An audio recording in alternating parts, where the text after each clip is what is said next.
When I finished university, I was trying to figure out what I wanted to do, and I was always really interested in environmental issues. I knew that I very much wanted a role that would involve human rights, that would make some kind of difference. I didn't want to be passive in my future, in the future of our planet. I wanted to do something about it. I couldn't just sit there and watch all of this happen. There is something we call being a good ancestor, and being a good ancestor means 70 years from now, what would the world look like to the current generation? And once you're able to think about that carefully, you begin to, position yourself appropriately. The knowledge of people about sustainable tourism is only on the surface, so we have to transform the concept of tourism to preserve the tourism destination itself. I think the responsibility first lies with the policymakers and with decision makers who need to not only think about today but also about 20, 30, 50, 100 years down the line. We currently use more resources in a year than the Earth can regenerate in that year. It's quite scary, actually. I think in everyday life, it's something that's not necessarily discussed.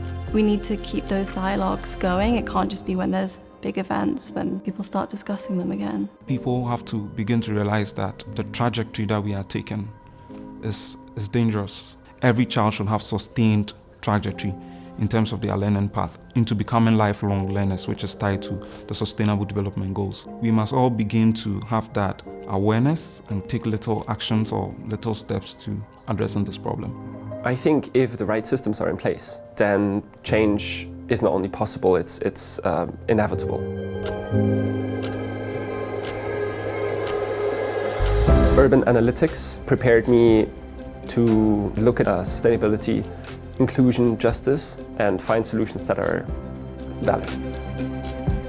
It's most suitable for me to study sustainable tourism, not only because of the university, but also the city. Glasgow is ranked as a top sustainable city.